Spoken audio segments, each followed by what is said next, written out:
कुछ परिंदों को सिर्फ दो चार दाने चाहिए, कुछ को मगर आसमां के सारे खजाने चाहिए। आसमां के सारे खजाने मतलब perfect score.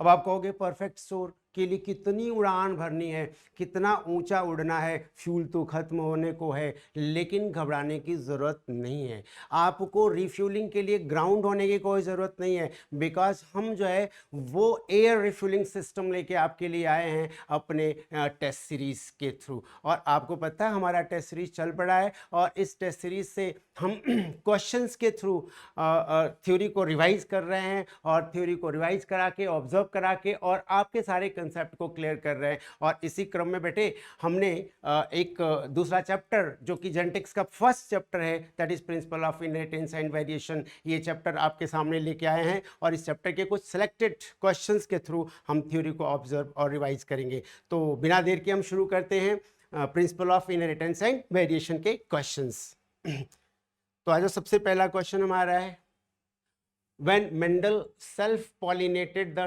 tall F1 plants, he found that the F2 generation। अब बेटा इस क्वेश्चन को करने से पहले अगर हम मेंडल के मोनोहाइब्रिड क्रॉस को थोड़ा सा फास्ट ट्रैक देख लें तो सारे क्वेश्चन अपने आप, सारे ऑप्शंस अपने आप क्लियर हो जाएंगे और आंसर बड़े आसानी से आप निकाल सकते हैं। क्योंकि क्वेश्चन के थ्रू अगर हमने थियरी को ऑब्जर्व किया तो इसका मतलब कि थियरी हमने देखा और क्वेश्चन आउटकम होगा, क्वेश्चन अपने आप जो है कि उसके आंसर निकलेंगे। तो अगर हम इस मोनोहाइब्रिड क्रॉस को थोड़ा सा देखें, मेंडल ने किया क्या, मेंडल ने अपने मोनोहाइब्रिड क्रॉस में क्या किया था, प्योर टॉल प्लांट को लिया। किसको लिया बेटा, प्योर टॉल। अब जब प्योर टॉल प्लांट को क्रॉस कराया इसने, ये देखो टॉल और प्योर टॉल, इसको क्रॉस कराया ड्वार्फ प्लांट से। सबको पता है कि जो ड्वार्फ प्लांट होगा वो हमेशा प्योर ही होगा। टॉल जो है वो प्योर भी हो सकता है, हाइब्रिड भी हो सकता है। तो प्योर टॉल को ड्वार्फ से क्रॉस कराया, और अब ये गैमीट बन जाएगा कैपिटल टी, यहाँ पे गैमीट बन जाएगा स्मॉल टी। F1 प्रोजनी जो थी वो थी कैपिटल टी स्मॉल टी, और ये F1 क्या मिला, टॉल मिला। इसको हम कहेंगे F1। यानी कि जब प्योर टॉल को ड्वार्फ से क्रॉस कराया, सारे F1 प्लांट्स जो मिले वो टॉल मिले।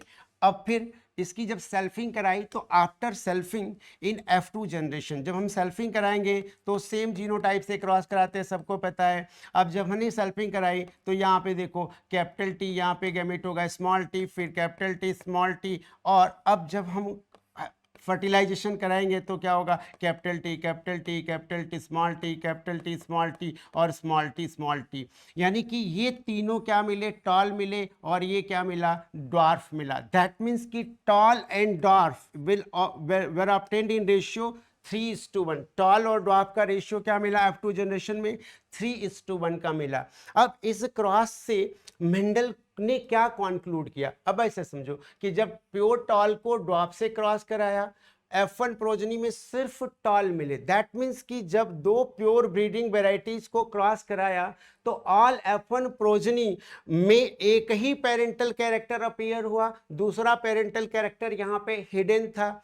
और जो पेरेंटल कैरेक्टर F1 जनरेशन में एक्सप्रेस किया उसको मेंडल ने कहा डोमिनेंट, और जो यहाँ पे एक्सप्रेस नहीं किया उसको कहा मेंडल ने रिसेसिव। और सेल्फिंग के बाद ये दोनों कैरेक्टर एज सच रिकवर्ड हुए, लेकिन रेशियो जो था वो क्या था, 3:1 का। मीन्स कि दो जो पेरेंटल कैरेक्टर F1 जनरेशन में एक्सप्रेस हुआ था वो F2 जनरेशन में 3/4 के प्रोपोर्शन में एक्सप्रेस हुआ, रिकवर हुआ।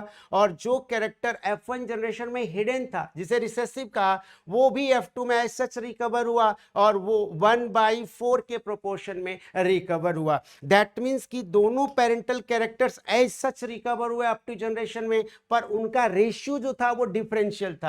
वो कैरेक्टर जो F1 जनरेशन में एक्सप्रेस हुआ F2 में 3/4 यानी 75% एक्सप्रेस हुआ, और जो हिडन था वो 1/4, दैट मीन्स कि 25% इसका एक्सप्रेशन हुआ। अब एक खास बात देखो यहाँ पे कि जब मेंडल ने प्योर टॉल को ड्वार्फ से क्रॉस कराया, ऑल F1 वर टॉल। अब यहां पे जो P1 का टॉल था, ये टॉल भी 2.2 मीटर था, F1 का टॉल भी 2.2 मीटर था, और F2 का टॉल भी 2.2 मीटर था। इसका मतलब कि जो टॉलनेस का एक्सटेंट था इररिस्पेक्टिव टू जनरेशन, वो एक्सटेंट कोई चेंज नहीं हुआ। यानी जितना P1 टॉल था उतना ही F1 टॉल था, उतना ही F2 टॉल था। कोई भी इसमें इंटरमीडिएट प्रोजनी नहीं बनी, कोई भी इसमें जो है कैरेक्टर में कोई ब्लेंडिंग नहीं हुई, एज सच कैरेक्टर क्या हुआ, रिकवर हुआ। और इतना ही नहीं, ये तो टॉल के साथ ही, तो हाइट के साथ इसने एक्सपेरिमेंट किया। ऐसे ही सेम एक्सपेरिमेंट मोनोहाइब्रिड का, उसने 7 जो कैरेक्टर्स लिए थे, हर कैरेक्टर के साथ यही किया। और क्या देखा कि जब दो प्योर ब्रीडिंग पेरेंट को क्रॉस कराया तो F1 में सिर्फ एक पेरेंटल कैरेक्टर अपीयर हुआ, दूसरा पेरेंटल कैरेक्टर हिडन था। और जब सेल्फिंग कराई तो F2 जनरेशन में सेल्फिंग के बाद दोनों parental characters as such recover हुए, बिना किसी इंटरमीडिएट कैरेक्टर के, बिना किसी ब्लेंडिंग के। हर बार हर कैरेक्टर के साथ सेम पैटर्न मिला। तो इसने कंक्लूड क्या किया, कंक्लूड किया कि कुछ तो है जो एक जनरेशन से दूसरे जनरेशन कैरेक्टर को लेके जाता है। और वो जो कैरेक्टर को लेके जाता है वो किसके थ्रू जाता है, गैमीट के थ्रू कैरेक्टर को पास करता है। और वो जो कैरेक्टर को एक जनरेशन से दूसरे जनरेशन पास करता है वो कैसा है, वो स्टेबल है, डिस्क्रीट है और नॉन ब्लेंडिंग है। अब इस एक्सपेरिमेंट को देखने के बाद अब आ जाओ फिर उस क्वेश्चन को हम देखते हैं कि वो क्वेश्चन क्या कहता है। अब अपने आप आंसर्स निकलेंगे।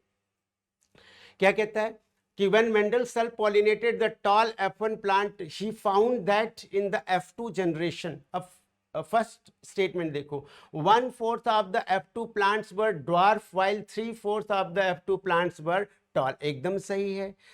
3/4 tall और 1/4 dwarf। Tall and dwarf plants were identical to their parental type। Exactly एकदम सही है। टॉल और ड्वार्फ दोनों प्लांट का जो हाइट था वो हाइट बिल्कुल क्या था, सेम था। यानी कि जो P1 का था वही F1 का था, वही F2 का था। तो tall and dwarf traits were identical to their parental type. अब तीसरा स्टेटमेंट है कि the offspring were either tall और dwarf, some were of in between height no. यानी कि कोई जो है कि इंटरमीडिएट हाइट नहीं थी, एज सच कैरेक्टर रिकवर हुआ था। इसका मतलब ए और बी स्टेटमेंट करेक्ट है और सी स्टेटमेंट जो है इनकरेक्ट है। तो आंसर क्या हो जाएगा बेटा, बोथ ए एंड बी। चलो नेक्स्ट क्वेश्चन हम देखते हैं। अब नेक्स्ट क्वेश्चन अगर हम देखें कि which is correct about law of segregation. अब लॉ ऑफ सेग्रीगेशन जो सेकंड लॉ था मेंडल का, that was law of segregation. देखो मेंडल ने जो लॉज दिए मोनोहाइब्रिड क्रॉस के फाइंडिंग को कंसोलिडेट करने के लिए, मेंडल ने 2 मोनोहाइब्रिड के लॉज दिए और एक लॉ जो था वो डाईहाइब्रिड का। एनसीईआरटी इसको कहती है कि first law was law of dominance, second law law of segregation. अब जरा हम लॉ ऑफ सेग्रीगेशन देखेंगे। Segregation based on the fact, segregation किस पे बेस्ड था, segregation based on the fact that कि F1 जनरेशन में जो 2 एलील्स हैं और वो दोनों एलील्स पेरेंट में, F1 पेरेंट में 2 एलील्स हैं, they get separated at the time of gamete formation. Means कि गैमीट फॉर्मेशन के टाइम पे जो पेयर ऑफ फैक्टर्स हैं, जो एलील्स हैं एक पेरेंट में, वो क्या हो जाते, सेपरेट होते, जिससे हर गैमीट में एक एलील रिसीव होता है और फिर फर्टिलाइजेशन के बाद वो दोनों एलील्स क्या आ जाते हैं, पास आ जाते हैं। तो इस एक्सपेरिमेंट को थोड़ा सा फिर से एक बार देखो कि मेंडल ने प्योर टॉल प्लांट को प्योर ड्वार्फ प्लांट से क्रॉस कराया था, सबको पता है कि यानी कि टॉल को क्रॉस कराया ड्वार्फ से, टॉल ड्वार्फ से क्रॉस कराया। अगेन वही चीज, F1 प्रोजनी क्या मिली, टॉल मिली। और ये जो टॉल था ये कैपिटल टी स्मॉल टी था। अब तुम कहोगे कैसे कैपिटल टी स्मॉल टी, यहाँ तो जीनोटाइप नहीं लिखा। हमने कहा प्योर टॉल यानी ये होमोजाइगस है और ड्वार्फ तो होमोजाइगस होगा ही होगा। तो ये जो F1 है ये कैपिटल टी स्मॉल टी। अब जब हम सेग्रीगेशन देखेंगे तो सेल्फिंग में दिखेगा सेग्रीगेशन। जब सेल्फिंग कराया तो देखो यहाँ पे capital T small T same genotype से क्रॉस कराएंगे, कैपिटल टी स्मॉल टी। अब पुनेट स्क्वायर के थ्रू हमें सेग्रीगेशन का स्टेटस पता चल जाएगा। अब ये जो पेरेंट है इसमें 2 एलील्स हैं, कैपिटल टी स्मॉल टी, इसको हम कहेंगे हेट्रोजाइगस। तो ये 2 तरह का गैमीट देगा। दैट मीन्स कि अगर कोई होमोजाइगस पेरेंट है, दैट मीन्स कैपिटल टी है तो 100% गैमीट क्या बनेगा, कैपिटल टी बनेगा। लेकिन अगर कोई हेट्रोजाइगस है तो हेट्रोजाइगस के केस में 50% जो बनेगा वो कैपिटल टी बनेगा और 50% क्या बनेगा, स्मॉल टी। दैट मीन्स कि heterozygous parent will produce two types of gametes in equal proportion, that is 50% each. जबकि homozygous parent will produce only one type of gametes. सारे gametes एक तरह के होंगे अगर homozygous parent है, हेट्रोजाइगस पेरेंट है तो गैमेट्स दो तरह के बनेंगे, एंड दोनों तरह के गैमेट्स का जो इंडिविजुअल प्रोपोर्शन प्रोबेबिलिटी होगी, that individual probability will be 50% each, 1/2 each. तो अब यहाँ पे गैमेट्स दो तरह के बन गए, capital T small T, probability इसकी 1/2, इसकी भी 1/2. इधर दूसरा जो अगर हम लेंगे कैपिटल टी स्मॉल टी 1/2 1/2. अब चलो, अब सेग्रीगेशन हुआ गैमीट फॉर्मेशन के टाइम पे, और अब यहाँ पे क्या हो रहा है कि फर्टिलाइजेशन, रैंडम फर्टिलाइजेशन होगा. अब ये टी जो है, मान लो कि इधर हमने मेल गैमीट लिया, इधर हमने फीमेल गैमीट लिया, तो capital T containing male gamete having equal chance to fertilise either with capital T containing egg और स्मॉल टी कंटेनिंग एग. तो यहाँ पे कंडीशन क्या होगी, capital T capital T, capital T small T, capital T small T और small T small T. अब segregation के बाद रैंडम फर्टिलाइजेशन हुआ. चलिए अब हम जीनोटाइप और फिनोटाइप देखते हैं इसका. अब क्या होगा कि कैपिटल टी है तो ये क्या होगा, टॉल होगा. यहाँ पे भी क्या होगा, टॉल होगा. यहाँ पे भी क्या होगा, टॉल होगा. पर ये क्या होगा, ड्वार्फ होगा. अब देखो कि अब इसकी प्रोबेबिलिटी कितनी हो जाएगी, 1/4. कैसे जी, देखो 1/2 इस गैमीट का, 1/2 इसका. तो इसका मतलब कि जब दो इंडिपेंडेंट इवेंट के ज्वाइंट अकरेंस की प्रोबेबिलिटी हम फाइंड करते हैं तो वो उनके इंडिविजुअल प्रोबेबिलिटीज का प्रोडक्ट होता है. तो 1/2 इंटू 1/2 क्या हो जाएगा, 1/4. यहाँ पे भी क्या हो जाएगा, 1/4. यहाँ पे भी क्या हो जाएगा, 1/4. यहाँ पे भी क्या हो जाएगा, 1/4. पर ये दोनों सिमिलर टाइप के इवेंट्स हैं तो ये दोनों प्लस हो जाएगा. प्रोडक्ट यहाँ पे जो है कि सम रूल लगा लेंगे और ये क्या हो जाएगा, 1/4 प्लस 1/4, ये क्या हो जाएगा, 1/2. तो अब रेशियो क्या बन गया, 1/4 T is to 1/2 capital T small t is to 1/4 small t. याद रखना ये बड़े काम की चीज है, और यही आगे जब हम डाई हाइब्रिड भी देखेंगे तो वहां पे इसी का एक्सपेंशन दिखाई देगा आपको अभी. तो ये 1/4 capital T 1/2 capital T small T 1/4 small T, यानी होमोजाइगस डोमिनेंट की प्रोबेबिलिटी कितनी हो गई, 1/4. हेट्रोजाइगस 1/2 और फिर होमोजाइगस रिसेसिव 1/4. अच्छा, अब ये तीनों क्या हो जाएंगे, टॉल, और ये क्या हो जाएगा, डॉप. फिनोटिपिक रेशियो क्या बन गया, 3:1, लेकिन जीनोटिपिक रेशियो बन गया 1:2:1. अब एक चीज देखो कि ये जो फिनोटिपिक रेशियो बना है F2 जनरेशन में, ये phenotypic ratio because of law of dominance. कहती है एनसीईआरटी कि expression of only one character in F1 generation and expression of both parental characters in F2 generation in ratio 3:1 is because of law of dominance. लेकिन 1:2:1 का जो ratio है, ये ratio किसकी वजह से बना है, इसके दो कारण है. पहला कारण है कि ये रेशियो बना है सेग्रीगेशन की वजह से, और दूसरा कारण है कि ये रेशियो बना है रैंडम फर्टिलाइजेशन की वजह से.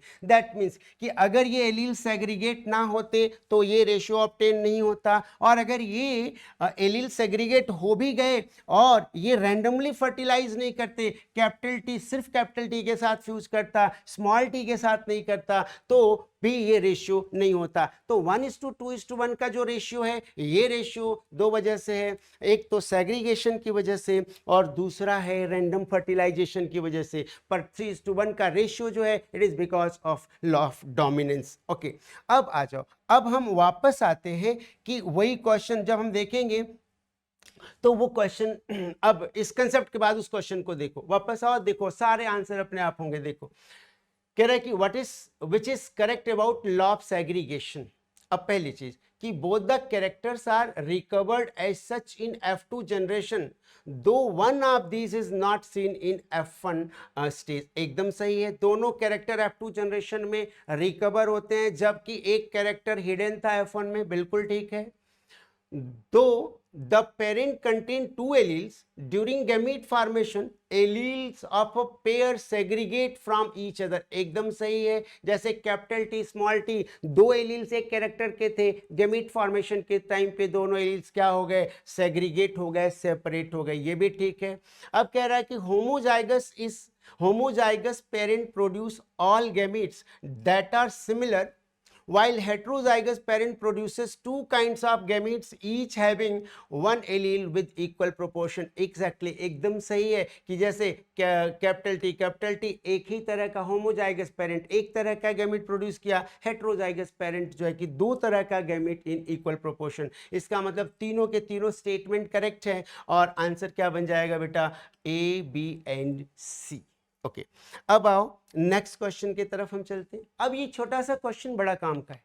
कह रहा है कि in Pisum sativum segregation of alleles occur at the time of. अब कहोगे ये तो क्वेश्चन बड़ा इजी, इस क्वेश्चन में क्या ऐसा क्या खास है कि ये क्वेश्चन जो है कि हमने यहाँ पे सेलेक्ट किया है। तो देखो, नो डाउट खास है इस क्वेश्चन में क्या कि अब ऑप्शन दे रहा है gamete formation, spore formation, zygote formation, embryogenesis. अब क्या है यहाँ पे कि एनसीईआरटी कहते हैं कि प्लांट्स में गैमेटोजेनेसिस के टाइम पर सेग्रीगेशन होता है। यानी कि अगर स्टेटमेंट देता है कि in plant segregation of alleles takes place at the time of gametogenesis, तो स्टेटमेंट के बेसिस पे ये चीज सही है, एकदम सही। एनसीईआरटी भी लिखती है, लेकिन एनसीईआरटी इसको ब्रॉड कंटेक्स्ट में लिखती है कि गैमेट फॉर्मेशन की गैमेट के थ्रू जो फैक्टर्स है वो पास ऑन होते हैं और सेग्रीगेशन गैमेटोजेनेसिस यानी गैमेट फॉर्मेशन के टाइम पर होता है, बिल्कुल ठीक है। लेकिन अगर हम देखें तो सेग्रीगेशन का रियल साइंस, रियल स्टेज क्या है, सही मायने में सेग्रीगेशन कब होता है, वो होता है मियोसिस के टाइम पर। मियोसिस में जब एनाफेज 1 होता है तो उस एनाफेज 1 में एलील्स का सेग्रीगेशन होता है, क्योंकि दोनों एलील एक कैरेक्टर के होमोलोगस क्रोमोसोम्स पे होते हैं और होमोलोगस क्रोमोसोम्स का सेपरेशन जो है एनाफेज 1 में होता है। एनाफेज 1 कहाँ होता है, मियोसिस 1 में, मियोसिस में होता है, और जहां पे मियोसिस होगी वहीं पे सेग्रीगेशन होगा। तो अब सवाल उठता है कि प्लांट्स में मियोसिस होती कब है, क्या गैमीट फॉर्मेशन के टाइम पे मियोसिस होती है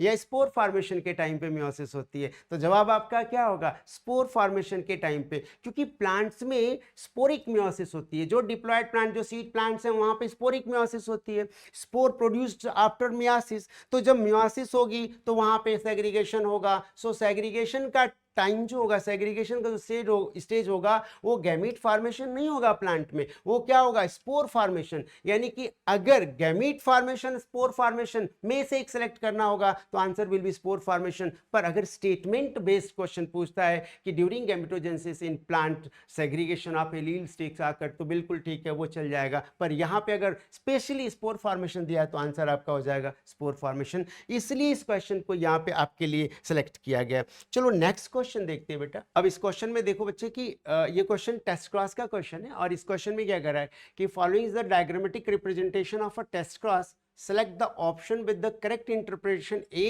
and B with respect to unknown genotype of violet flower। अच्छा, वायलेट फ्लावर का जीनोटाइप अननोन है। देखो वायलेट फ्लावर जो है वो डोमिनेंट है, वायलेट क्या है, डोमिनेंट है, और रिसेसिव क्या है इसका, वाइट।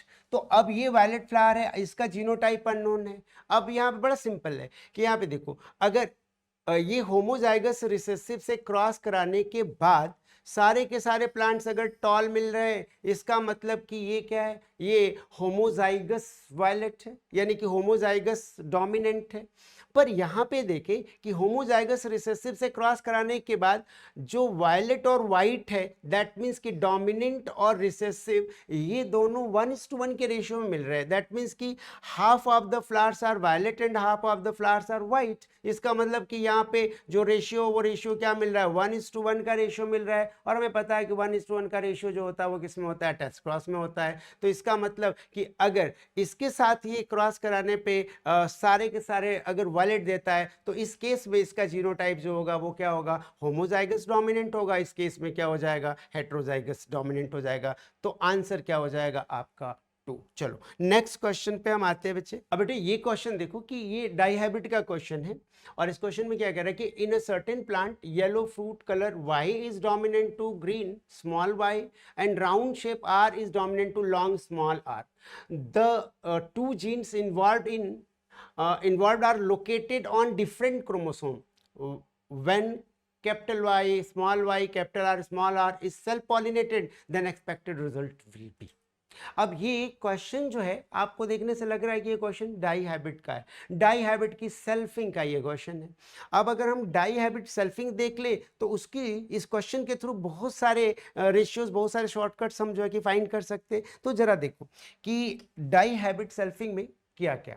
तो मेंडल का जो क्लासिकल डाइहाइब्रिड क्रॉस था, मेंडल ने राउंड येलो सीडेड प्लांट को रिंकल्ड ग्रीन सीडेड प्लांट के साथ क्रॉस कराया था। यानी कि मेंडल ने जब क्रॉस कराया तो देखो कैपिटल आर, ये देखो कैपिटल आर कैपिटल वाई और स्मॉल आर स्मॉल वाई। ठीक, मीन्स कि round yellow seeded plant, round yellow seeded plant को क्रॉस कराया रिंकल्ड ग्रीन सीडेड प्लांट के साथ, रिंकल्ड ग्रीन। अब इस क्रॉस को अगर हम देखें तो बेटा ये क्रॉस डाइहाइब्रिड क्रॉस है क्योंकि इसमें दो कैरेक्टर्स लिए हैं, एक तो सीड शेप का कैरेक्टर है और दूसरा सीड कलर का कैरेक्टर है। तो कैरेक्टर्स दो हैं पर ट्रेट्स इसमें कितने, 4 हैं।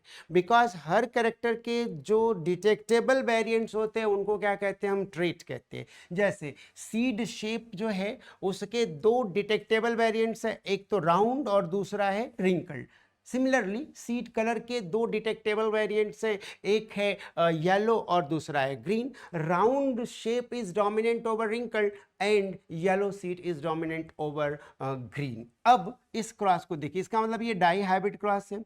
अब यहाँ पे क्या हुआ कि गैमीट बनेगा capital R capital Y, haploid condition होनी है तो gamete capital R capital Y, यहाँ पे स्मॉल आर और स्मॉल वाई। F1 जनरेशन में दोनों फ्यूज करेंगे तो क्या बनेगा, capital R capital Y small Y. अब इसका फिनोटाइप होगा राउंड येलो फिनोटाइप होगा इसका, क्योंकि राउंड रिंकल्ड के ऊपर डोमिनेंट है और येलो ग्रीन के ऊपर डोमिनेंट है, हेट्रोजाइगस कंडीशन में डोमिनेंट एक्सप्रेस करेगा।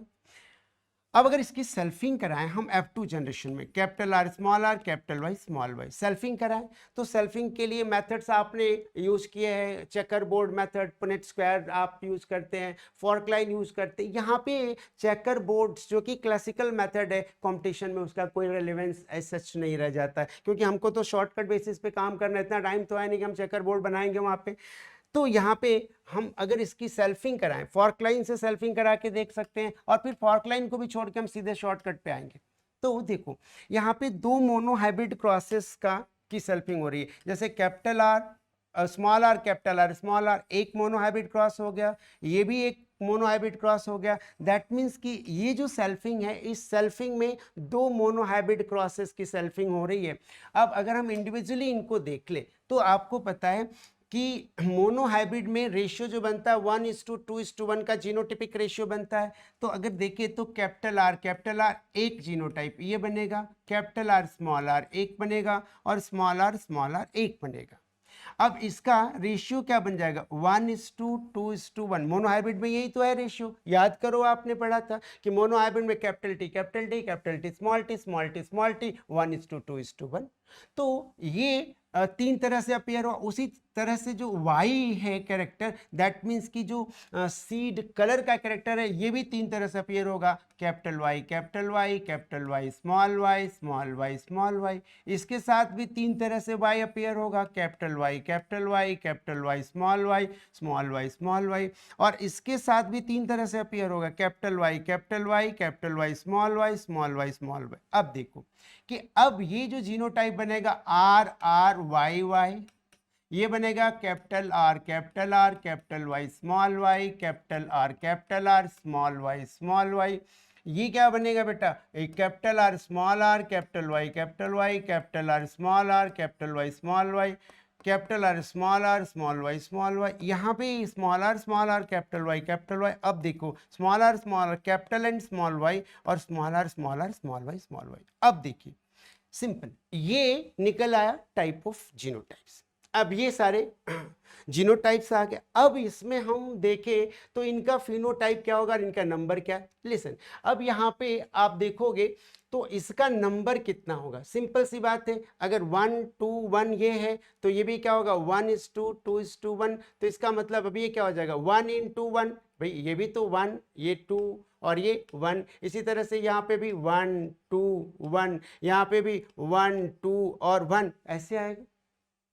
अब अगर इसका नंबर हम देखें तो 1 ये 1, तो 1 × 1 ये क्या हो जाएगा 1, यहाँ पे क्या हो जाएगा 1 × 2 ये क्या हो गया 2, यहाँ पे क्या हो गया 1 × 1 फिर से 1, यहाँ पे क्या हो गया 2। अब देखो इसकी वैल्यू कितनी है 2, तो 2 × 1 ये हो गया 2, यहाँ पे ये भी 2 और ये भी 2, 2 × 2 क्या हो गया 4, यहाँ पे क्या हो गया 2 × 1 ये भी क्या हो गया 2, यहाँ पे क्या हो गया 1 × 1 अगेन 1, और यहाँ पे फिर 2 और यहाँ पे फिर 1, यानी कि अगर टोटल हम देखें तो टोटल 16 होंगे। कितने होंगे 16। ऑब्वियसली डाई हाइब्रिड में 16 जाइगोट बनते हैं, यानी कि जो प्लांट्स बनते हैं वो कितने बनते हैं उस क्रॉस में, दैट इज 16। अब ये रेशियो क्या बन गया, ये रेशियो बन गया 1:2:1 2:4:2:1 अब यहाँ पे एक चीज देखो कि यहाँ पे इसका फिनोटाइप जो बनेगा ये क्या बनेगा राउंड येलो, तो राउंड येलो ये हो गया। अब गिन ले राउंड येलो कितने हैं, तो देखो एक राउंड येलो तो ये हो गया, ठीक है जी। यहाँ पे ये भी क्या हो जाएगा राउंड येलो, ये क्या हो जाएगा राउंड ग्रीन हो जाएगा, ये क्या हो जाएगा राउंड येलो हो जाएगा, ये भी क्या हो जाएगा राउंड येलो हो जाएगा, ये क्या हो जाएगा राउंड ग्रीन हो जाएगा, ये हो जाएगा रिंकल्ड येलो, ये हो जाएगा रिंकल्ड येलो और ये हो जाएगा रिंकल्ड ग्रीन। अब फिनोटाइप यहां से अपने आप निकल रहा है, देखो कैसे निकल रहा है। राउंड येलो कितने होंगे, एक यहाँ पे है, दो यहाँ पे, दो और एक 3 3 और यहाँ पे क्या हो गया 2 5 और 5 और 4 9, तो 9 क्या हो गए राउंड येलो, 9 क्या हो गए राउंड येलो। अब राउंड ग्रीन कितने हैं, तो देखिए बेटा राउंड ग्रीन एक तो यहाँ पे हो गया राउंड ग्रीन, और दूसरा राउंड ग्रीन कहाँ पे हो गया यहाँ पे, तो 1 और 2, तो 2 और 1 कितना हो गया 3, यानी कि 3 राउंड और ग्रीन हो गया। अब रिंकल्ड और येलो देखें तो एक यहाँ पे है और 2 यहाँ पे, ये भी कितना हो गया 3 हो गया, और रिंकल्ड ग्रीन कितना हो गया 1 हो गया। इसका मतलब कि जो रेशियो आ गया वो आ गया 9:3:3:1। अब इस रेशियो में हम देखें तो ये जो 9 है ये 9 पेरेंटल फिनोटाइप है राउंड येलो, ये 1 जो है ये क्या है ये भी पेरेंटल फिनोटाइप है, इसका ये जो है रिंकल्ड ग्रीन है, तो टोटल पेरेंटल फिनोटाइप कितना हो गए 10।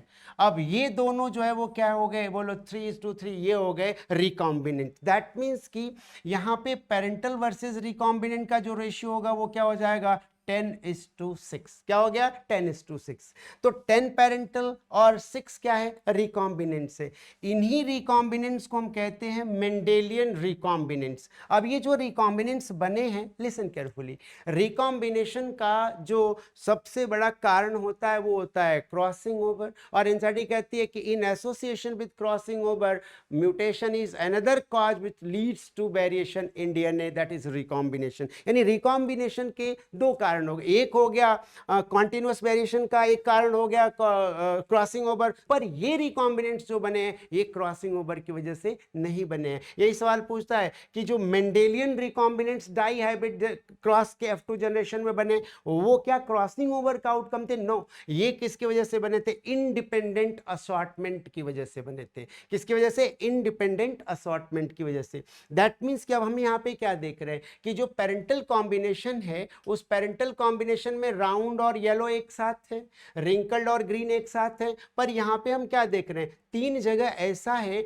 जहां पे येलो ने राउंड का साथ छोड़ दिया और रिंकल्ड का साथ पकड़ लिया, और 3 जगह ऐसा है कि जहां पे जो ग्रीन है वो ग्रीन रिंकल्ड का साथ छोड़ करके किसका साथ पकड़ लिया? राउंड का साथ पकड़ लिया। अब यहाँ पे इंडिविजुअली अगर हम देखें तो इंडिविजुअल कैरेक्टर का जो रेशियो दिख रहा है वो रेशियो 3:1 दिख रहा है। लिसन केयरफुली, बहुत इंपॉर्टेंट चीज है, 3:1 दिख रहा है। जैसे अगर यहाँ पे हम सीड शेप और सीड कलर का इंडिविजुअल रेशियो देखें तो सीड कलर कितने, आप देखो सीड शेप यहाँ पे राउंड कितने 9, यहाँ पे ये कितना हो गया 3, ये भी राउंड येलो राउंड ग्रीन, तो राउंड टोटल कितने हो गए 9 + 3 कितने राउंड हो गए बोलो 12 राउंड हो गए। और रिंकल्ड कितने हो गए तो ये 4 क्या हो गए रिंकल्ड हो गए। यानी कि राउंड वर्सेस रिंकल्ड का रेशियो क्या हो गया 3:1 का हो गया। उसी तरह से येलो कितने 9 यहाँ पे है और 3 यहाँ पे है, यानी कि टोटल येलो कितने हो गए 12 और ग्रीन कितने हो गए बोलो 4। तो ये रेशियो भी क्या हो गया 3:1। दैट मीन्स कि डाई हाइब्रिड क्रॉस में इंडिविजुअल कैरेक्टर का जो फिनोटिपिक रेशियो है वो रेशियो क्या बनता है 3:1 का बनता है। और इसी से पता चलता है कि ये जो डाई हाइब्रिड क्रॉस है ये दो मोनो हाइब्रिड क्रॉसेस का एक्सपेंशन।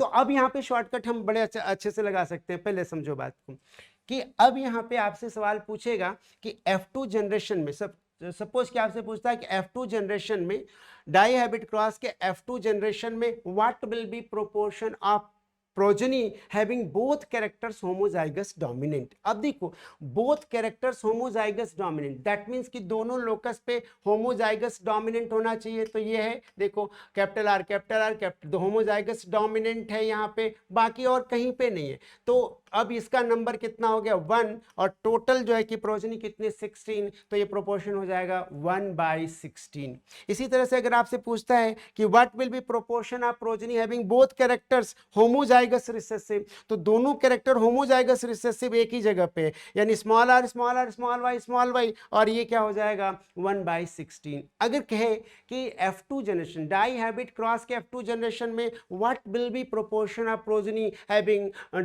डाई हाइब्रिड और डाई हाइब्रिड क्रॉस के F2 जनरेशन में डाई हाइब्रिड प्रोजनी का प्रोपोर्शन क्या होगा, यानी दोनों हेट्रोजाइगस होने चाहिए। तो अब जरा यहाँ पे देखो कि यहाँ पे क्या दोनों हेट्रोजाइगस है, नहीं है, ये भी नहीं है, नहीं है।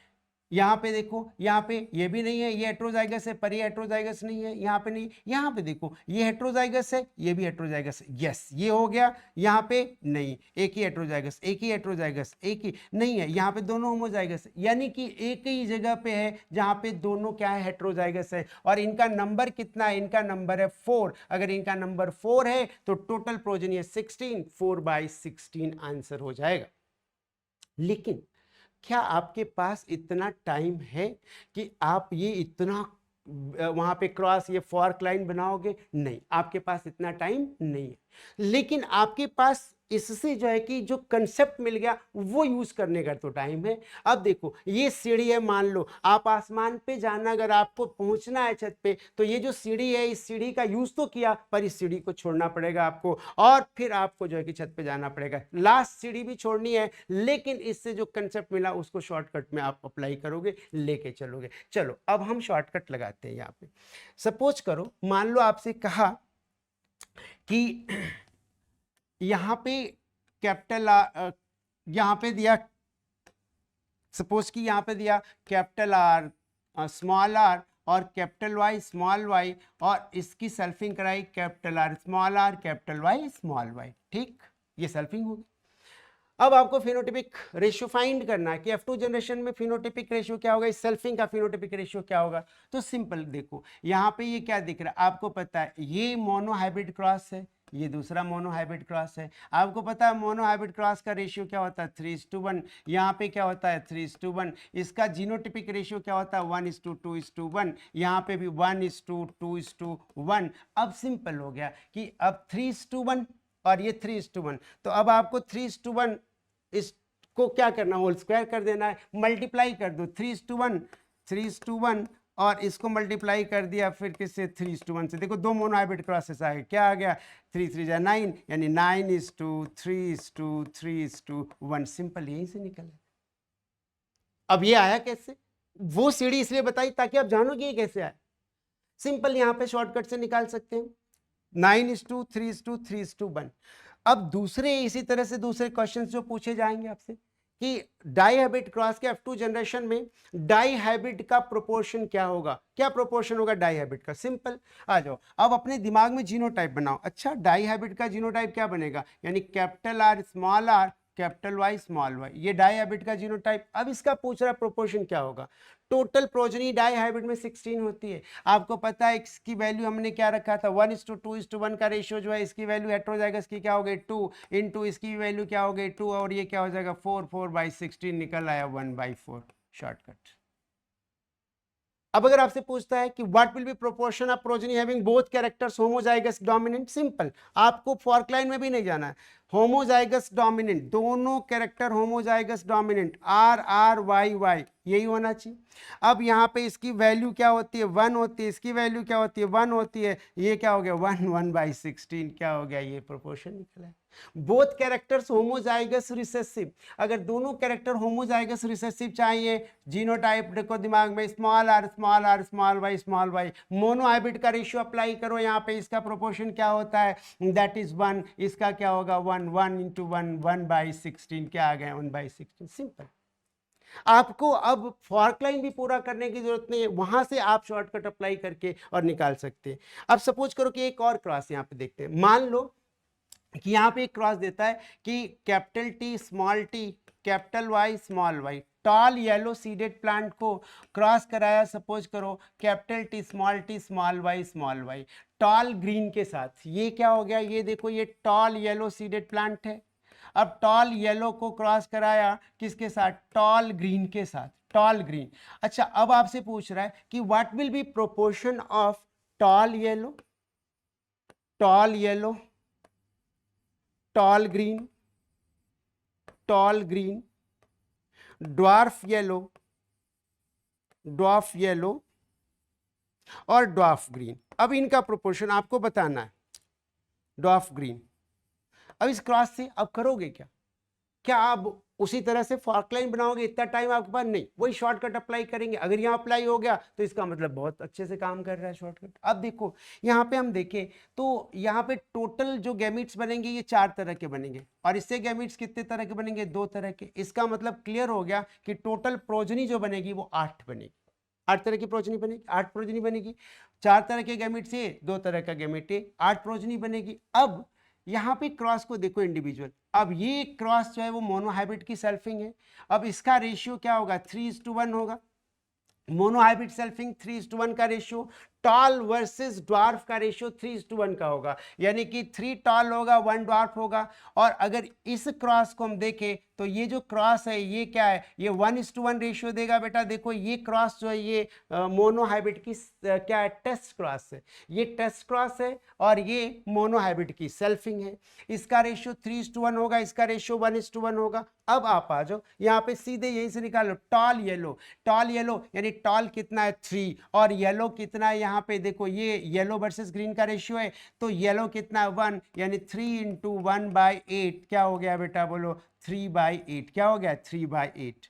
अब टॉल ग्रीन देखिए तो अब टॉल जो है कि वो तो 3 हो गया, ग्रीन भी कितना हो जाएगा, 1:1 का रेशियो है येलो वर्सेस ग्रीन का, तो यहाँ पे क्या हो गया 3 × 1/8, तो क्या हो गया 3/8, ये भी 3/8 हो गया। अब यहाँ पे आ जाओ, ड्वार्फ येलो। अब यहाँ से ये जो कैरेक्टर है इसमें ड्वार्फ कितना है 1 है, येलो कितना है जी 1 है, इसका मतलब 1 × 1 बाई क्या हो गया 8, तो 1/8। यहाँ पे ड्वार्फ ग्रीन, यहाँ पे भी देखो 1 × 1 और ये क्या हो गया 1/8। इसका मतलब कि आपको जो भी रेशियो निकालना है सेल्फिंग के लिए या किसी गिवन क्रॉस में, सिंपल उस क्रॉस में क्या छुपा है, लंबा चौड़ा नहीं देखना आपको, उस क्रॉस में क्या है, सिंपल उस इंडिविजुअल क्रॉसेस को देखो, उनके रेशियोज फाइंड करो और उसको मल्टीप्लाई करके निकाल लो। इजीली जो है कि आप इस शॉर्टकट से निकाल सकते हैं। अब आप जो है आ जाओ वापस उसी क्वेश्चन पे जिस क्वेश्चन पे हमने देखा था कि अब क्या कह रहा है कि अब इस क्वेश्चन में कि व्हाट कह रहे हैं कि व्हेन ये यानी कि dihybrid is self pollinated. अब अगर इसको सेल्फ पॉलिनेट करते हैं तो एक्सपेक्टेड रिजल्ट विल बी, अब ये रिजल्ट क्या होगा, फिनोटिपिक रेशियो 9:3:3:1, यस होगा, फिनोटिपिक रेशियो ये होगा। अभी आपने देखा दो मोन हाइब्रिड क्रॉसेस को मल्टीप्लाई कर दिया निकल गया, आपने फॉर्क लाइन भी देखा। जीनोटिपिक रेशियो 1:1:1 नहीं, यहाँ पे जीनोटिपिक सेल्फिंग का जीनोटिपिक रेशियो जो होगा वो होगा 1:2:1 2:4:2 1:1। अभी आपने देखा तो ये गलत हो गया। Parental and recombinants in ratio 1:1 नहीं, ये तो मोनोहाइब्रिड का टेस्ट क्रॉस रेशियो होता है, वहां पे पेरेंटल वर्सेस रिकॉम्बिनेंट का जो रेशियो मिला था वो क्या मिला था, 10:6 मिला था। तो ये भी आंसर क्या हो जाएगा, गलत हो जाएगा, ये भी ऑप्शन गलत हो गया। All parental and recombinants, all parental and no recombinants, यानी कि सारे के सारे पेरेंटल थे, कोई रिकॉम्बिनेंट नहीं था, ऐसा नहीं था। आपने सल्फिंग देखा कि उसमें पेरेंटल और रिकॉम्बिनेंट का रेशियो जो मिला था 10:6 मिला था, और वही रिकॉम्बिनेंट जो थे मेंडेलियन रिकॉम्बिनेंट्स थे। तो बाकी तीनों ऑप्शंस गलत हैं, फर्स्ट ऑप्शन जो है कि द करेक्ट आंसर। बेटे नेक्स्ट क्वेश्चन देखते हैं हम। नेक्स्ट क्वेश्चन पे देखो कि इफ एन इंडिविजुअल, कह रहा है कि if an individual with genotype this produces 4 million gametes, then what fraction of gametes will have the at least one dominant allele? अब गैमीट बनाने के लिए सिंपल है, इसमें पहले एक बार लॉन्ग वे देखेंगे फिर हम शॉर्टकट पे आ जाएंगे। देखो गैमीट बनाने के लिए फॉर्मूला क्या होता है कि देखो टाइप ऑफ गैमीट के लिए formula 2n, where n is the number of heterozygous pair। अब इसमें हेट्रोजाइगस पेयर कितने, 1, 2 और 3, यानी 2⁻3। यहाँ पे टोटल गैमीट्स जो बनेंगे वो कितने बनेंगे, 8 तरह के बनेंगे, 8 तरह के गैमीट्स बनेंगे। पर ये गैमीट्स कैसे बनेंगे, अब देखो गैमीट फॉर्मेशन में क्या होगा, मियोसिस होगा, मियोसिस होगा तो हर पेयर, ये सब डिप्लॉयड कंडीशन में, तो हर पेयर का एक जो एलील होगा एक तरफ जाएगा, दूसरा दूसरी तरफ जाएगा, क्रोमोसोम के ऊपर है, क्रोमोसोम का सेग्रीगेशन होगा, एलील्स भी अलग होंगे। अब देखो हर एक एलील की इंडिविजुअल प्रोबेबिलिटी 1/2 होती है, जैसे कैपिटल ए अलग हुआ और स्मॉल ए अलग हो गया, ठीक। अब इस कैपिटल ए के साथ, इस कैपिटल ए के साथ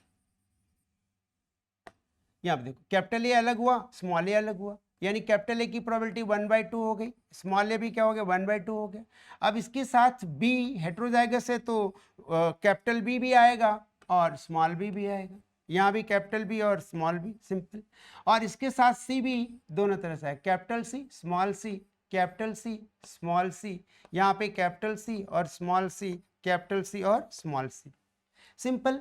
अब इसकी भी प्रोबेबिलिटी 1/2, ये भी क्या हो गई 1/2, 1/2, सिंपल है कि अगर कोई हेट्रोजाइगस है तो इंडिविजुअल क्या होती है प्रोबेबिलिटी उसकी 1/2, 1/2, दोनों एलील्स अलग होंगे। अब यहाँ पे एक गैमीट क्या बनेगा, अब देखो ये एक गैमीट बनेगा that is capital A, capital B, capital C, फिर गैमीट बनेगा capital A, capital B, small C, फिर क्या बनेगा capital A, small B, capital C, और क्या बनेगा बेटा capital A, small B, small C, फिर बनेगा small A, capital B, capital C, फिर बनेगा small A, capital B, small C, फिर बनेगा small A, small B, capital C, और small A, small B, small C, simple.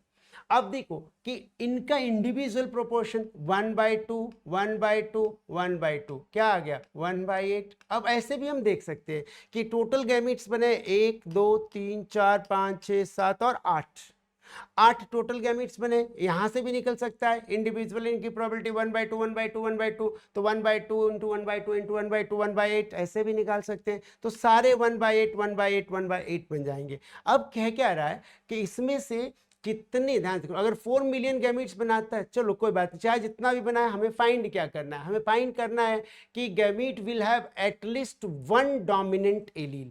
अब इसमें से एटलीस्ट 1 डोमिनेंट, यहाँ पे देखो तीनों डोमिनेंट है, 2 डोमिनेंट है, यहाँ पे 2 डोमिनेंट है, 1 डोमिनेंट है, 2 डोमिनेंट है, यहाँ पे भी 1 डोमिनेंट, यहाँ पे भी 1 डोमिनेंट, तो एटलीस्ट 1 डोमिनेंट एलील, यानी कि 7 ऐसे गैमीट्स हैं जिनमें 1 डोमिनेंट एलील तो है ही है।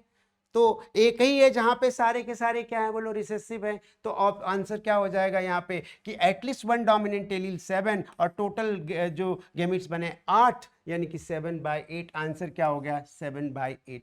अब इस चीज को हम इतना लंबा भी नहीं जाएंगे, यहीं से भी हम फाइंड कर सकते हैं। इसको कैसे फाइंड कर सकते हैं आप देखिए, इट्स सिंपल कि यहाँ पे हम देख रहे हैं कि जब इससे गैमीट बनेगा तो एक ही गैमीट ऐसा बनेगा जिसमें small A, small B, small सी होगा, बाकी हर गैमीट में कोई ना कोई डोमिनेंट एलील तो होगा ही होगा। यानी कि आउट ऑफ 8 8 में से सिर्फ एक गैमेट ऐसा बनेगा जिसमें तीनों रिसेसिव एलील्स होंगे और बाकी 7 गैमेट्स होंगे जिनमें कि एटलीस्ट 1 डोमिनेंट एलील होगा। तो आंसर सिंपल है, यहीं से निकाल सकते हैं, दैट इज 7/8। इसी क्वेश्चन को दूसरे तरह से कहे कि एटलीस्ट 1 रिसेसिव एलील, इसका मतलब जैसे हमने इसको देखा उसी तरह से एक ही गैमेट बनेगा जहां पे सारे डोमिनेंट होंगे, बाकी हर गैमेट में कोई न कोई क्या होगा, रिसेसिव होगा। तो एटलीस्ट 1 रिसेसिव एलील वाला भी गैमेट कितना हो जाएगा, 7/8 हो जाएगा। फाइंड कर सकते हैं। चलो नेक्स्ट क्वेश्चन देखते हैं बेटा। Which is correct with respect to law of independent assortment. हमने अभी देखा डाई हैबिट में कि लॉ ऑफ इंडिपेंडेंट असॉर्टमेंट में होता क्या है कि when 2 pairs of traits are combined in a hybrid, segregation of 1 pair of character is independent of the segregation of the other pair of character. Exactly आपने देखा था राउंड येलो सीडेड प्लांट को wrinkled green से जब cross कराया F2 generation में, round yellow, round green, wrinkled yellow, wrinkled green were obtained in ratio 9:3:3:1। इसका मतलब कि वहां पे एक कैरेक्टर के फैक्टर्स का जो असॉर्टमेंट था, जो गैमीट में जाना था, दूसरे कैरेक्टर के फैक्टर्स पे डिपेंड नहीं करता था। अगर ऐसा होता तो सिर्फ पेरेंटल कॉम्बिनेशन बनता, लेकिन ऐसा नहीं हुआ, वहां पे 6 रिकॉम्बिनेंट्स बने। इसका मतलब एक कैरेक्टर के फैक्टर्स का असॉर्टमेंट दूसरे कैरेक्टर के फैक्टर पे डिपेंड नहीं करता, इंडिपेंडेंट असॉर्टमेंट। ये तो क्लियर, ठीक है, करेक्ट है। When 2 pairs of traits are combined in a hybrid, segregation of 1 pair of character is dependent on other pair of character। no, जब अगर independent है तो dependent कैसे होगा, ये तो गलत हो गया। Punnett square can be effectively used to understand the independent segregation of 2 pair of genes during meiosis। बिल्कुल ठीक है, यानी कि जो segregation है उसको स्टडी, उसको हम कैसे जानते हैं, किसी भी क्रॉस में जो segregation या रैंडम फर्टिलाइजेशन है उसको पुनेट स्क्वायर के थ्रू ही हम क्या करते हैं, फाइंड करते हैं। तो ये भी सही है, बिल्कुल सही है। इसका मतलब कि इसमें जो है कि करेक्ट क्या हो गया, ए और सी ये दोनों क्या हो गए, करेक्ट हो गए। Answer will be 2। Next question अगर हम देखें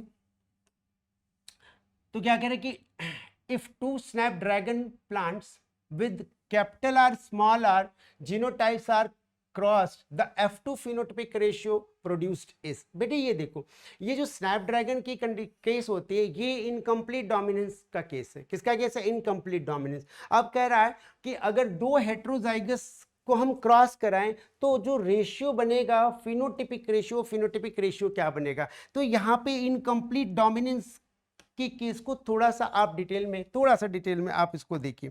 देखो इनकम्प्लीट डोमिनेंस में होता क्या कि जब स्नैपड्रैगन के 2 प्लांट को कैपिटल आर और स्मॉल आर, अब इसको क्रॉस कराया, यहाँ पे ध्यान देखना, यहाँ पे रेड फ्लावर्ड प्लांट है और ये क्या है, व्हाइट फ्लावर्ड प्लांट है, ये व्हाइट फ्लावर्ड प्लांट है।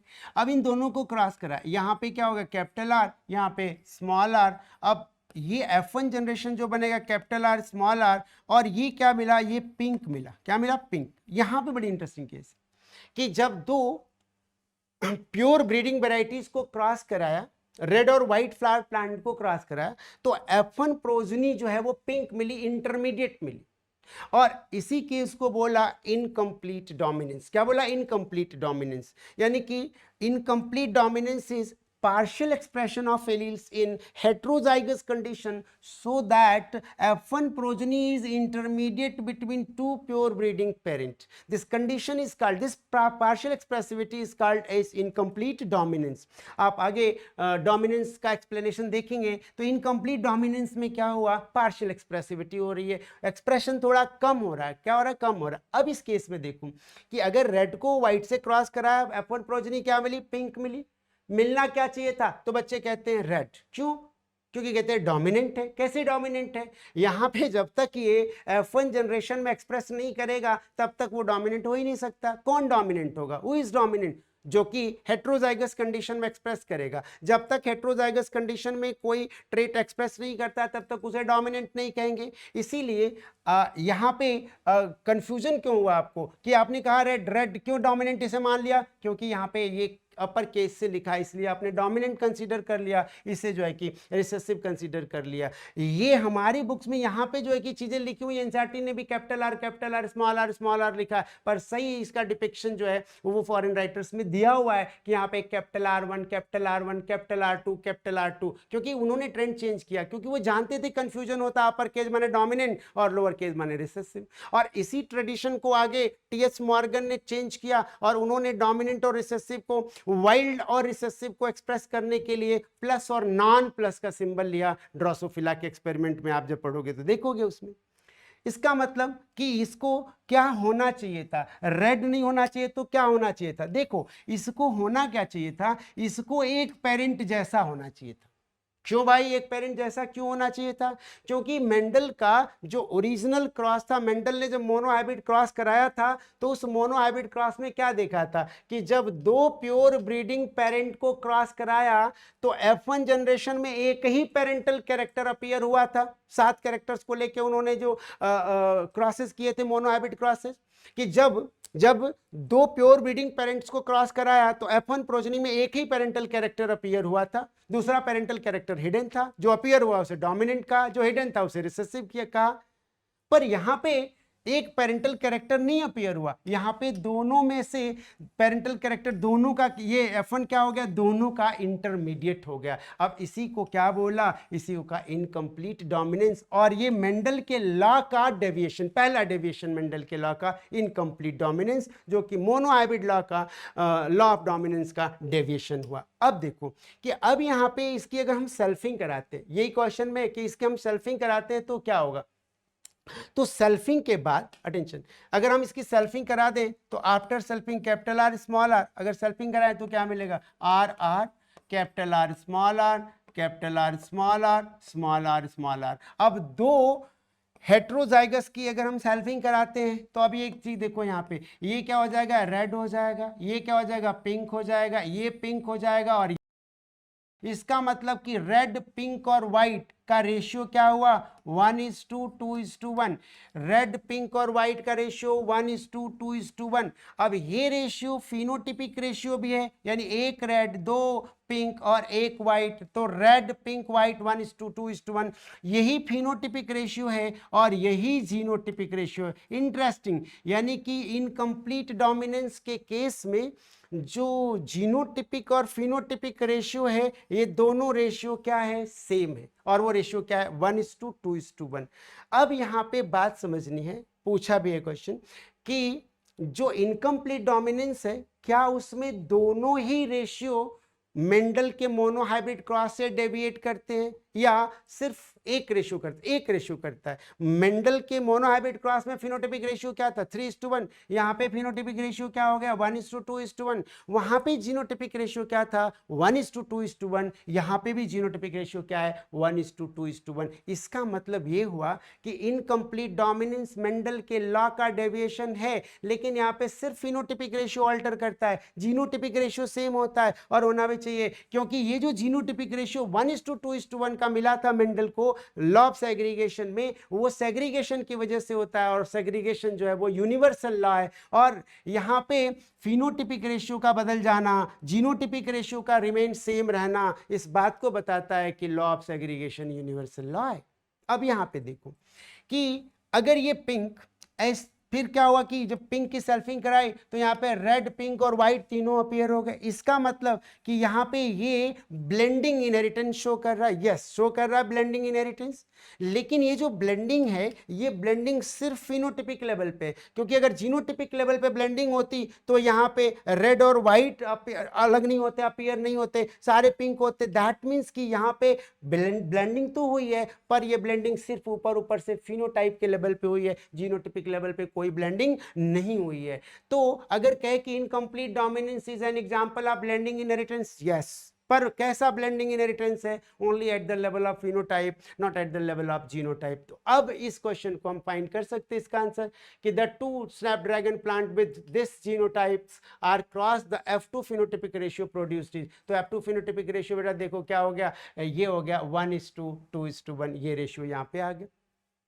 ये रेशियो जो था वो मोनोहाइब्रिड क्रॉस मेंडल का था, तो आंसर विल बी 2। अब नेक्स्ट क्वेश्चन पे हम आते, कि which statement is incorrect regarding gene I which control ABO blood groups. अब एक चीज देखो, एबीओ ब्लड ग्रुप जो है ये मल्टीपल एलिलिज्म का एग्जाम्पल है। किसका एग्जाम्पल है? Multiple allelism. दैट मीन्स कि एक कैरेक्टर के अगर दो से ज्यादा एलील्स हैं तो उसको हम कहते हैं multiple alleles, and process is called as multiple allelism. ABO blood group के लिए पॉपुलेशन में 3 एलील्स हैं, IA, IB और स्मॉल आई। अब देखो कि ब्लड ग्रुप का जो डिटर्मिनेशन होता है वो होता है आरबीसी के मेम्ब्रेन पे कुछ ग्लाइकोकेलिक्स होते हैं जिनको हम पॉलीसैकेराइड्स कहते हैं। तो आरबीसी के मेम्ब्रेन पे जो पॉलीसैकेराइड्स हैं उन पॉलीसैकेराइड्स की वजह से ब्लड ग्रुप का डिटर्मिनेशन होता है। वो पॉलीसैकेराइड एंटीजेनिक डिटर्मिनेंट का काम करते हैं और वो पर्टिकुलर ब्लड ग्रुप के लिए रिस्पॉन्सिबल होते हैं। अब वो जो एंटीजेंस बनते हैं या जो पॉलीसैकेराइड बनते हैं वो बनते हैं एलील से। एक एलील है IA, एक है IB और एक है स्मॉल आई। अब ये जो 3 एलील्स हैं ब्लड ग्रुप के लिए, इन 3 एलील्स का डोमिनेंस हायरार्की क्या होता है? IA equal to IB greater than small I. That means कि IA and IB both are dominant over small I, and IA and IB ये दोनों एक दूसरे के लिए क्या होते हैं? को डोमिनेंट होते हैं। ये दोनों इक्वल एक्सप्रेसिविटी शो करते हैं जब प्रेजेंट होते हैं। इसका मतलब कि जब जीनोटाइप IA और स्मॉल I का होगा तो एंटीजन A बनेगा, अगर IA होगा तो भी एंटीजन क्या बनेगा? A बनेगा, ब्लड ग्रुप A बनेगा। अगर IB होगा तो एंटीजन B बनेगा, ब्लड ग्रुप B बनेगा। IB स्मॉल I होगा तो भी B बनेगा, ब्लड ग्रुप B बनेगा। अगर IA और IB होगा तो इस केस में दोनों एंटीजन्स बनेंगे, ब्लड ग्रुप A भी होगा। और अगर स्मॉल I होगा तो कोई एंटीजन नहीं बनेगा और ब्लड ग्रुप क्या बनेगा? O बनेगा। इस तरह से हम देखें तो यहाँ पे टोटल जीनोटाइप्स जो है वो 6 तरह के हैं और फिनोटाइप 4 तरह के। यानी एबीओ ब्लड ग्रुप में sum total of genotype and phenotype क्या हो जाएगा? 6 + 4 दैट इज 10। आपने पढ़ा हुआ। अब यहाँ पे पूछ क्या रहा है कि which statement is incorrect regarding I which control ABO blood group. अब कह रहा है, ध्यान देखो कि it has 3 alleles IA, IB and small I. एकदम सही है, 3 एलील्स हैं, मल्टीपल एलील्स हैं।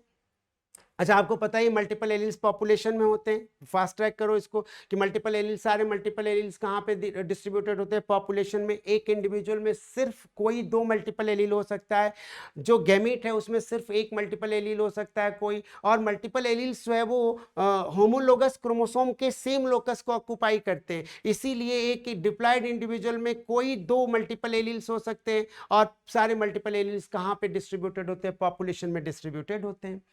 तो ये तो सही है। अब आ जाओ, alleles IA and IB produce a slightly different form of sugar. एकदम सही, IA and IB both produce slightly different form of sugar. वो पॉलीसैकेराइड इन दोनों का क्या होता है? स्लाइटली डिफरेंट होता है। ये भी सही है। Allele I does not produce any sugar. ये भी सही है, कोई एंटीजन नहीं बनाता, इसीलिए ब्लड ग्रुप A होता है। इसका मतलब ये तीनों स्टेटमेंट तो करेक्ट हैं। अब कह रहे each person possesses all the 3 I gene. ये गलत हो गया। एक इंसान में कोई 2 मल्टीपल एलील हो सकते हैं और सारे मल्टीपल एलील्स कहाँ पे होते हैं? पॉपुलेशन में होते हैं, क्योंकि multiple alleles occupy same locus of homologous chromosome. तो 4th option will be incorrect, answer will be 4। Next question पे हम आते बेटा कि the genotype of husband and wife are IA, IB and IA small I. Among the blood types of their children, how many different types of genotype and phenotypes are possible? Simple है। आप देखो husband and wife का जो genotype है क्या? IA, IB। ये मान लो कि हस्बैंड है, वाइफ का है IA एंड स्मॉल I। बेटे सिंपल है। अब यहाँ पे क्या हो गया? IA हो गया, IB अलग कर लिया, यहाँ पे IA, यहाँ पे स्मॉल I, और ये क्या हो गया? IA, यहाँ पे क्या हो गया? IA, IB, और यहाँ पे क्या हो गया? IA स्मॉल I, और यहाँ पे हो गया IB स्मॉल I। अब देखो, एक जीनोटाइप ये बन गया, एक जीनोटाइप ये बन गया, 2 तरह के जीनोटाइप हो गए। एक जीनोटाइप ये बन गया और एक जीनोटाइप ये बन गया, राइट। यानी टोटल जीनोटाइप्स जो बन गए वो कितने तरह के बन गए? 4 तरह के। 4 तरह के जीनोटाइप बन गए, लेकिन फिनोटाइप क्या होगा? ये देखो, ये blood group AB, blood group A, और ये ब्लड ग्रुप A और ये B। इसका मतलब कि जीनोटाइप तो 4 तरह के बने, पर फिनोटाइप कितने तरह का बना, फिनोटाइप बन गया बोलो 3 तरह का। ये दोनों ब्लड ग्रुप ए के हैं, ये ए बी ब्लड ग्रुप है और ये बी ब्लड ग्रुप है। इसका मतलब जीनोटाइप 4 टाइप्स के, फिनोटाइप 3 टाइप्स के। तो आंसर क्या हो जाएगा, ये देखो थर्ड आंसर हो जाएगा, 4 genotypes and 3 phenotypes. Next question हम देखते हैं बेटा, कह रहे कि how many of the following statements is are correct. अब इसमें से करेक्ट स्टेटमेंट आपको फाइंड करना है। कह रहे कि gene which codes for a pair of contrasting trait are known as allele. बिल्कुल ठीक है, जैसे कैपिटल टी और स्मॉल टी, ये दोनों एक दूसरे के अलीलोमार्फिक फॉर्म्स हैं। अलील का मतलब ये होता है कि अनदर फॉर्म, एलील एलो से बना है, अनदर फॉर्म, यानी कि कैपिटल टी टॉलनेस के लिए है और इसका दूसरा फॉर्म जो है वो क्या है, स्मॉल टी है। तो ये दोनों क्या हो गए, एलील्स हो गए। ये तो करेक्ट हो गया statement. Alleles are slightly different form of same gene. बिल्कुल ठीक है, एक ही जीन है, यानी दोनों के दोनों जीन्स किसके लिए है बोलो, हाइट के लिए। तो हाइट के ही दोनों फैक्टर्स हैं, और अगर हाइट के दोनों फैक्टर्स हैं तो क्या है कि alleles are slightly different form of same gene. ये भी ठीक हो गया। Okay, trait expressed in F1 hybrid is dominant. बिल्कुल ठीक है। अब जैसे देखो क्या होता है कि जब ये है टॉल और ये क्या हो गया, ड्वार्फ, ये हो गया ड्वार्फ। अच्छा जी, अब ये एक genotype capital T small T, इस कैपिटल टी इसको भी हम कहेंगे टॉल। अभी आप बात समझो कि डोमिनेंट और रिसेसिव का मतलब होता क्या है। डोमिनेंट दैट मींस कि if an allele express in heterozygous condition is called as dominant. और हम कह सकते हैं कि if an allele can express in the presence of other dissimilar allele, यानी कि एक एलील दूसरे डिसिमिलर एलील के प्रेजेंस में एक्सप्रेस कर जाए तो उसे कहेंगे डोमिनेंट। लेकिन an allele which can express only in the presence of other similar allele, उसको हम कहेंगे रिसेसिव। क्या कहेंगे, रिसेसिव। यानी कि रिसेसिव सिर्फ होमोजाइगस कंडीशन में एक्सप्रेस करेगा, पर जो डोमिनेंट है वो हेट्रोजाइगस में भी करेगा और होमोजाइगस में भी करेगा। तो अब यहाँ पे अलग कर लो क्वेश्चन को कि किसी एलील को हम डोमिनेंट कब कहेंगे, क्या वो होमोजाइगस कंडीशन में एक्सप्रेस करेगा तब, नहीं। एलील वही डोमिनेंट होगा जो हेट्रोजाइगस कंडीशन में एक्सप्रेस करेगा। हाँ, ये अलग बात है कि वो होमोजाइगस में भी करता है, वो होमोजाइगस में भी कर सकता है। तो डोमिनेंट एलील किस कंडीशन में एक्सप्रेस कर सकता है, heterozygous as well as homozygous. पर कोई एलील डोमिनेंट क्यों है, क्योंकि वो हेट्रोजाइगस कंडीशन में एक्सप्रेस करता है, इसलिए उसे डोमिनेंट कहेंगे।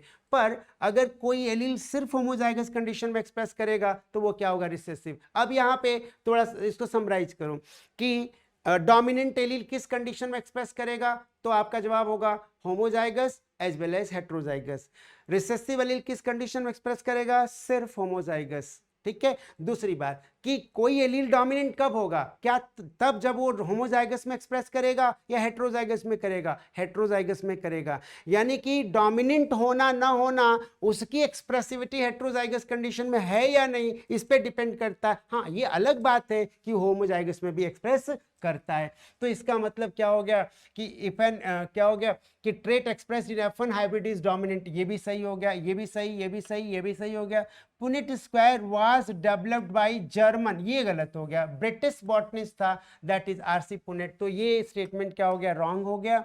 और इन एन इंडिविजुअल फैक्टर्स आकर इन पेयर, बिल्कुल ठीक है, एक इंडिविजुअल में फैक्टर्स पेयर में होते हैं, दो दो फैक्टर्स होते हैं, और ये भी सही हो गया। और क्या, multiple alleles are present on different locus of homologous chromosome, ये गलत है। Different locus of homologous chromosome नहीं, जो एलील्स होते हैं, जैसे मान लो यहाँ पे ये 2 क्रोमोसोम है, दोनों होमोलोगस क्रोमोसोम है, तो एलील्स जो है वो सेम लोकस को ऑक्युपाई करते हैं। So alleles are present on same locus of homologous chromosome in an individual.